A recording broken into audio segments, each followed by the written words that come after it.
Welcome to the 2018 Communications Phase Training.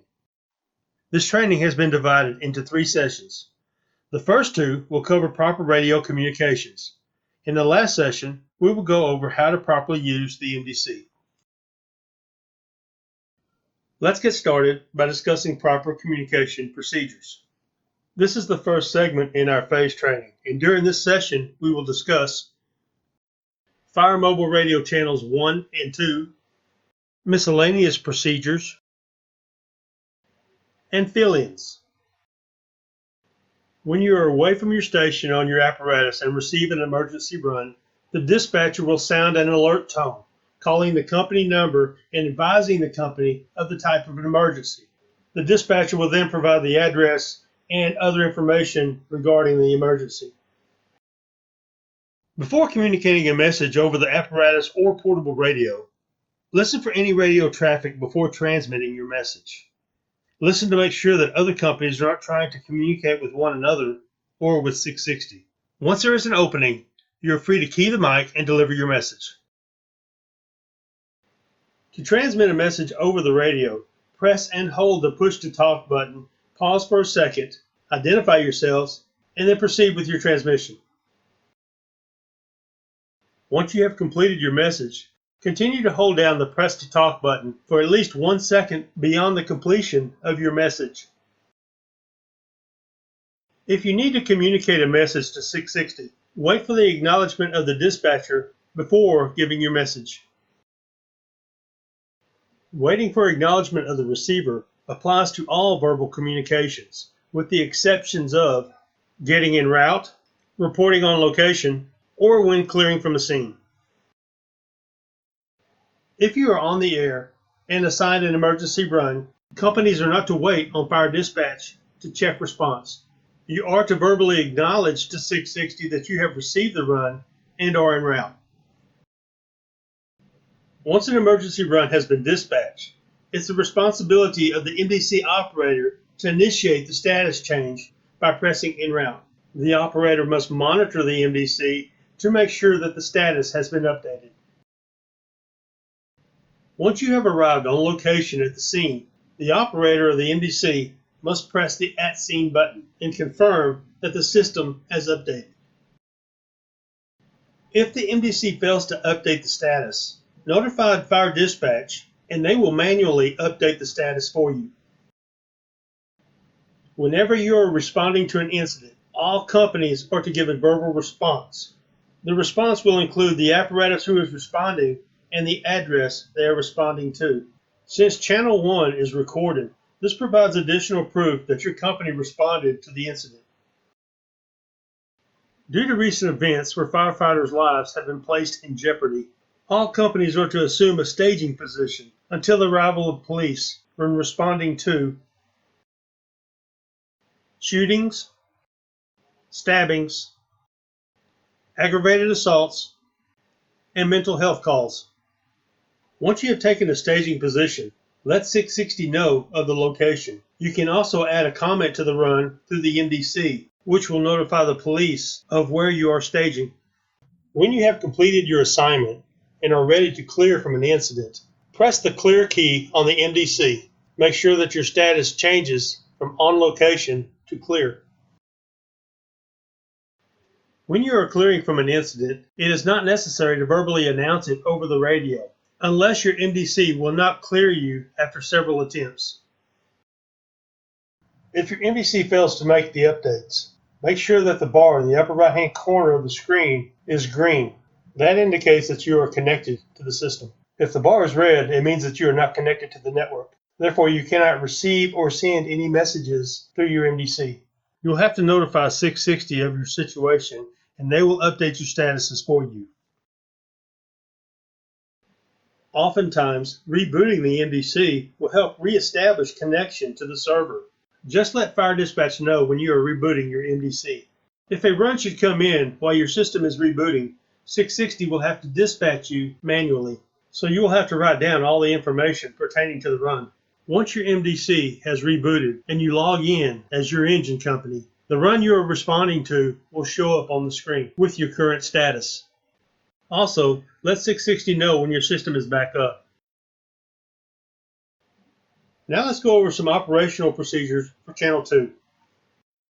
When a rescue is about to transport to a hospital, the hospital information must be added on the MDC. To do this, press the To Facility key and enter the hospital code and other necessary information. Then transmit. No verbal transmission is necessary. If the MDC on the rescue is not functioning, patient information must be relayed over Channel 2.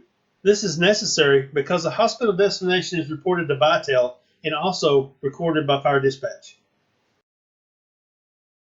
When a patient is being transported and the MDC is not working, the rescue will contact Vitel on Channel 2 and give the following information: the hospital destination, the priority, such as Priority 1, which is critical, Priority 2, serious, or Priority 3, good. You will also need to provide them with the code that you are responding. Code 1, which is non-emergency, no lights, no siren, or Code 3, lights and sirens.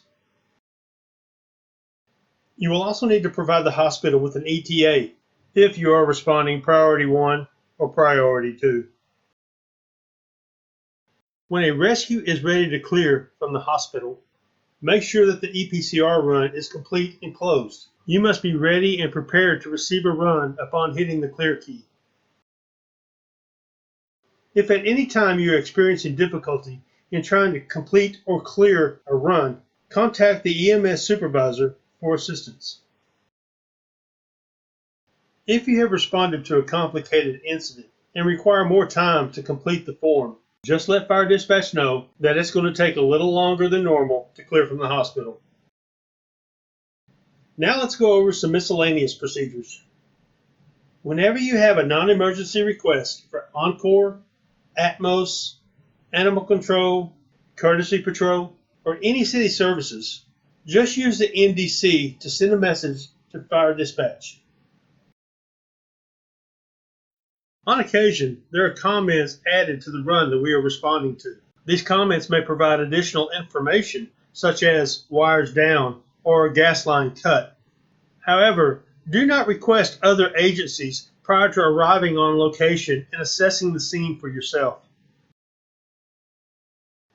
Between the hours of 2200 and 0600, an engine in a truck will be automatically dispatched to all automatic fire alarms.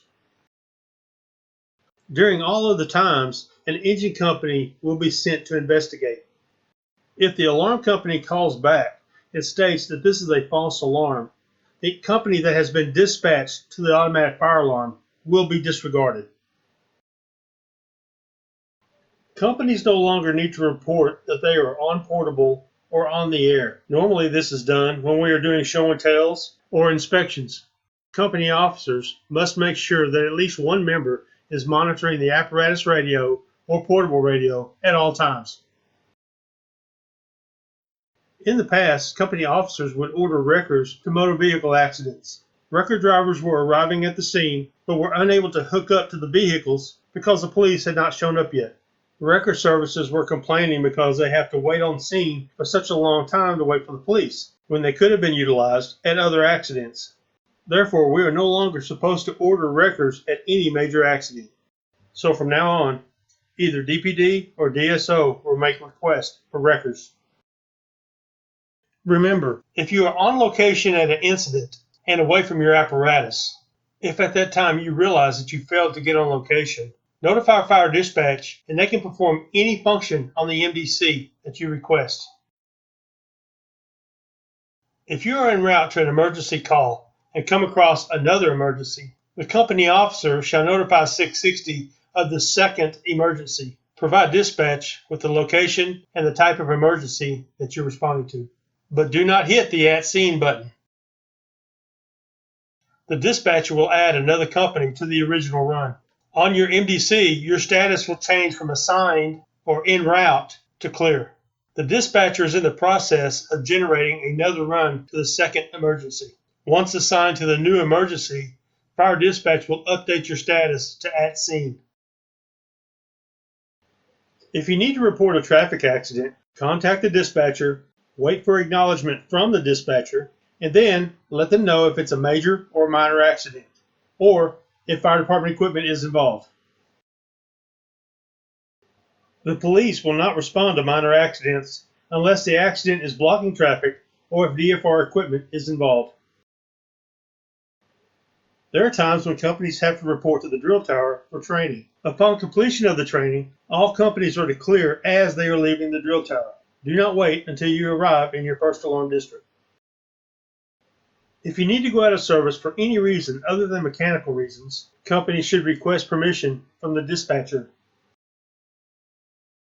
The dispatcher will normally grant permission to go out of service if the number of companies that are already out of service is not excessive. When a company is ready to clear from being out of service, notify fire dispatch as soon as you are able to respond to an incident.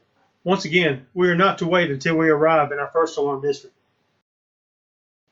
When you are on the air and notice an absence of radio traffic for at least 20 minutes, have fire dispatch perform a radio test. This will ensure that your radio is working properly. It is important that when a company is away from the station, that the apparatus and portable radios are monitored at all times. When certain areas of the city become overrun with emergencies, it becomes necessary to send resources to that area to provide coverage. Companies who have been given a fill-in assignment should proceed immediately and directly to the designated fire station. Delaying around the station or driving around in the first alarm area does not fulfill the mission of the fill-in. All fill-ins require a prompt Code 1 response. Occasionally, other cities contact Dallas and ask if we can help them with their depleted resources. If your company is given a fill-in assignment in another city, have fire dispatch contact the dispatch center for the other city and let them know that you are responding and on your way. Once you arrive at the station in another city, if you are unable to gain access, contact the dispatch center of the other city for door codes or key information. All companies will maintain radio contact with Dallas Fire Dispatch while at the station of another city. Apparatus and portable radios must be monitored at all times in case an emergency run comes in which you will be provided that information from Fire Dispatch. If a company is sent on a run by the dispatch center of another city, the company officer will respond to that run and notify Fire Dispatch of their destination. Once notified, Fire Dispatch will generate a run which will provide the time and incident number for the emergency in that other city. This completes the first section of our communications phase training.